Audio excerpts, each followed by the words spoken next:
अच्छा, सर्कुलेशन से ना एक ही एमसीक्यू आना है सर्कुलेशन से, ठीक है। और इसमें सर्कुलेशन के 11 चैप्टर हैं। आप में इतना वो नहीं कि अगर 11 दिन का आप पूरा महीना भी लगाओ इसके पूरे चैप्टर को रीड नहीं कर सकते 11 को, ठीक है। इसमें सिर्फ कुछ चैप्टर है जो यहाँ से कंप्लीट करने हैं, बाकी सारे चैप्टर आप फिर दोस्त से भी कर लोगे ना, वो इनफ हो जाता है, ठीक है। इसलिए कहते हैं कि भाई सबसे लेंथी टॉपिक जो है वो सर्कुलेशन वाला होता है, ठीक है। इसमें जो कुछ चैप्टर जो यहाँ से करने हैं ना, वो मैं आपको बता रहा हूँ कि एक चैप्टर तो है ये शॉक वाला, कंप्लीट टॉपिक करना सबसे इंपॉर्टेंट हो गया। दूसरा हार्ट साउंड, ये हो गया, ठीक है। ये 2 टॉपिक तो यहीं से करने, ये सबसे इंपॉर्टेंट है, ठीक है। बाकी जो उसने कहा है कि कुछ चीज़ें हैं वो मैं आगे इसमें लगा देता हूँ निशान के मार्किंग के अंदर, ठीक। और इसमें से पहले चैप्टर में से सिवाय इसके फ्लोटर से, फ्लो मीटर किसे कहते हैं, measuring blood flow, method of the measuring blood flow क्या है, सिर्फ उसका पता होना चाहिए, 2 नाम पता होने चाहिए और उसका थोड़ा बहुत मैकेनिज़्म उसमें भी दिया हुआ है। फिर दोस्त में वहाँ से करना चाहो वहाँ से कर लो, वहाँ भी सही दिया हुआ है, ठीक है। और इस चैप्टर में और कोई चीज़ इंपॉर्टेंट नहीं है, ठीक है। आगे रह गया उसने कहा कि ये वस्कुलर डेंसिटी और कप्लांस का भी जिक्र नहीं है, ये उसमें से फिर 2 से ही कर लेंगे। अच्छा जी, यहाँ पर ये 2 चैप्टर में से कुछ नहीं है। लिम्फेटिक्स वाला में भी इतना इम्पोर्टेंट है। हाँ, ये पोर्स वाला टॉपिक कर लेना, कैपिलरीज के स्ट्रक्चर और उसके पोर्स के अंदर ये क्लेफ्ट का पता होना चाहिए, सिर्फ रीड कर लेना कि भाई को पोर्स के अंदर क्या चीज़ रखती है, ठीक है। और यहाँ पर कि भाई कौन कौन से स्पेशल पोर्स हैं, ठीक है। ये सिर्फ रीड कर लेना, इससे शायद कोई एमसीक्यू अगर बनना, वैसे बनता नहीं है लेकिन इसका रीड का पता होना चाहिए कि कहाँ से कौन से पार्टिकल्स जो हैं वो पास आउट हो सकते हैं। और उसके अलावा इसमें सबसे इंपॉर्टेंट टॉपिक ये वाला है, hydrostatic and osmotic forces determine the capillary membrane वाला।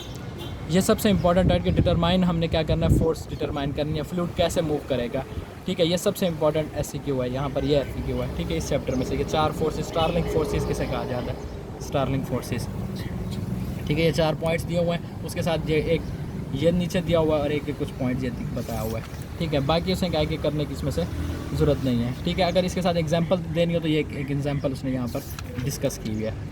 और लिम्फेटिक्स में से कोई करने की ज़रूरत नहीं है। अच्छा, ये ब्लड फ्लो, और ये बहुत इंपॉर्टेंट टॉपिक है कि ब्लड फ्लो और ब्लड प्रेशर रेगुलेशन 2 चीज़ें हैं। एक ब्लड फ्लो अलग चीज़ है और ब्लड प्रेशर रेगुलेशन अलग चीज़ है। उसके मैकेनिज्म यहाँ से करना चाहो और बात है, अगर रीड कर सकते हो, लेकिन अगर फिर 2 से करना चाहो वहाँ से भी हो जाता है। कि 2 थ्योरी आती है, देख एक्यूट कंट्रोल ब्लड फ्लो को कैसे कंट्रोल किया जाता है, वैसोडायलेटरी थ्योरी क्या है, ऑक्सीजन डिमांड थ्योरी क्या है, और उसके अलावा ऑटो रेगुलेशन आया हुआ है यहाँ पर कि ब्लड फ्लो की ऑटो रेगुलेशन कैसे की जाती है, ठीक है। और इसके अंदर स्पेशल मेथड्स हैं कुछ किडनी के, वो ये नहीं करने वहाँ से फिर 2 से ये इसमें इतना पता हो जाए कि नाइट्रिक ऑक्साइड वैसोडायलेटर हेल्दी से रिलीज़ हो रहा था, एमसीक्यूज़ है कि हेल्दी से रिलीज़ हो रहा होता है। और जो से यहाँ पे क्या एंडोथिलिन पावर वैसो कंस्ट्रिक्टर है, ये डैमेज एंडोथीलियम से रिलीज़ हो रहा होता है। ये दोनों एमसीक्यूज़ हैं, ठीक है। बाकी लॉन्ग टर्म कंट्रोल रेगुलेशन जहाँ से करना चाहो, ये ब्लड फ्लो की पूरी रेगुलेशन है, ब्लड फ्लो और ब्लड प्रेशर रेगुलेशन, ये 2 इंपॉर्टेंट है सीवीएस के अंदर। अगर रेगुलेशन देखा जाए तो ये यहाँ से करना चाहो वहाँ से रीड कर लो, वरना फिर 2 में सही दिया फिर 2 से कर लो, ठीक है। उसके अलावा ये यहाँ पर वैसो कंस्ट्रिक्टर हैं कौन कौन से, नाम पता होने चाहिए। Epinephrine, nor epinephrine, angiotensin, vasopressin, dilator कौन से हैं, ब्रैडिकिनिन, हिस्टामिन, ठीक है। जैसे क्या वैसो डायलेटर्स और वैसो कंस्ट्रिक्टर कौन कौन से हैं। बाकी ये देख लेंगे केमिकल फैक्टर्स कौन से हैं जो से क्या वस्कुलर कंट्रोल करते हैं आइंस को और कंस्ट्रिक्शन को, ठीक है। उसके बाद यहाँ पर है सिंपैथेटिक सिस्टम से इतना नहीं है, और एपिनेफ्रिन, और ये यहाँ पर ये एमसीक्यू है, उसे क्या है कि बैरो रिसेप्टर आर्टीरियल प्रेशर कंट्रोल, ये एमसीक्यू है, ठीक है। और उसके साथ ये हाँ ये पता होना चाहिए कि प्रेशर बफर प्रेशर क्या है, बफर नर्व्स क्या होती हैं। और इसमें से यहाँ से अगर रिफ्लेक्स रिस्पांस देखना हो तो ये डायग्राम में एक दफ़ा देख लो, वरना इंपॉर्टेंट इसमें ज़्यादा कुछ नहीं है। अच्छा, अब इसमें यहाँ पर है किडनी के रोल में से, इसमें यह टॉपिक सबसे इम्पोर्टेंट है एंजियोटेंसिन वाला, कि पेरिफेरल उसमें क्या है कि एंजियोटेंसिन को कैसे मेंटेन किया जाता है। ये देखिए आर्टीरियल इनटेक,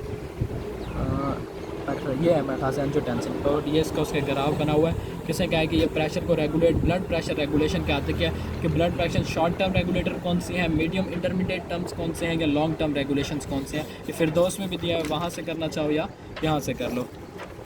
अच्छा, उसमें से इसके अलावा इसमें से और कोई नहीं करना। अच्छा जी, अब यहाँ पर आया होता है कि उसे यहाँ पे क्या है कि what is cardiac index, what is cardiac output, cardiac output क्या है, कार्डिक इंडेक्स क्या है,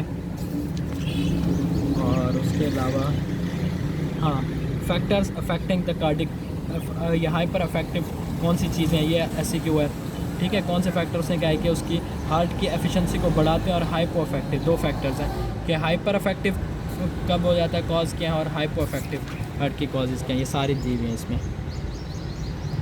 ठीक है। अब यहाँ पर एक आता है पैथोलॉजिकल कंडीशन जिसके अंदर कार्डिक आउटपुट आपका बढ़ेगा और किन कंडीशन के अंदर आपका कार्डिक आउटपुट कम होगा, ठीक है। उसके बाद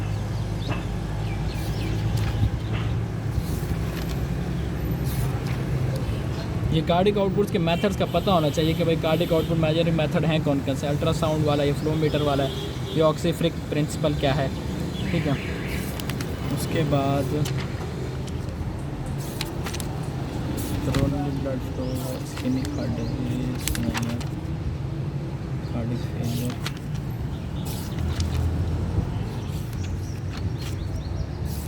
वायर, इसमें से चैप्टर में से कुछ नहीं करना, फिर दोस्त से करना है ये चैप्टर, यहाँ से ये चैप्टर कंप्लीट करना है कार्डिक से का हार्ट साउंड वाला, ठीक है। इसमें ये पता चाहिए कि ना फर्स्ट साउंड, सेकंड साउंड, ये से ऐसे क्यों आ जाता है कि भाई साउंड्स बताओ कि नॉर्मल साउंड की फर्स्ट साउंड कैसे प्रोड्यूस हो रही है, सेकंड हार्ट साउंड कैसे प्रोड्यूस हो रही है, फिर उसका ड्यूरेशन, दोनों में फ़र्क, third heart sound, fourth heart sound क्या है, ठीक है, उसके साथ वो कब प्रोड्यूस है। अब यहाँ पर ये लिखा हुआ है कि ऑर्टिक स्टेनोसिस, आपको पता होना चाहिए कि ऑर्टिक रोमेटिक वॉल्व फीवर के अंदर कौन सा वॉल्व अफेक्टेड होता है, ठीक है। बाकी यहाँ पर ये दिया हुआ है स्टेनोसिस, रिजर्जिटेशन, ऑर्टिक और मिट्रल स्टेनोसिस।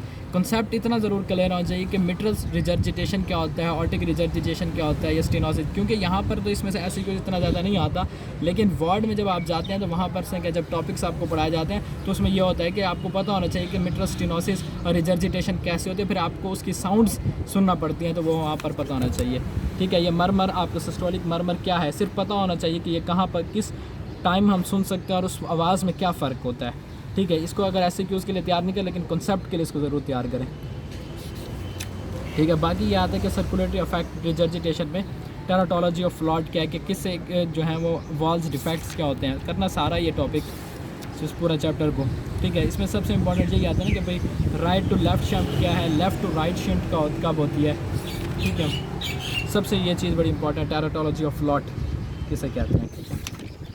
ये पूरा चैप्टर करना, इसमें कुछ बताने की ज़रूरत नहीं, सबसे इंपॉर्टेंट चैप्टर है इसका सर्कुलेशन के अंदर। एक ये सर्कुलेटरी शॉक, हार्ट साउंड और regulation of blood pressure and regulation of blood flow, ये चार टॉपिक्स हैं जो सबसे इंपॉर्टेंट पूरे सर्कुलेशन में, जहाँ से मुकम्मल तौर पर ऐसे क्यों बन जाता है। ये ग्राफ दिया हुआ है, ये भी देखना। बाकी पूरा चैप्टर इसमें से करना है, किसी भी उस शॉक के बारे में पूछ सकते हैं, उसके कॉजेज़ वगैरह सब कुछ, ठीक है। ये यहाँ तक तो यहाँ पे क्या है कि गाइडेंस है।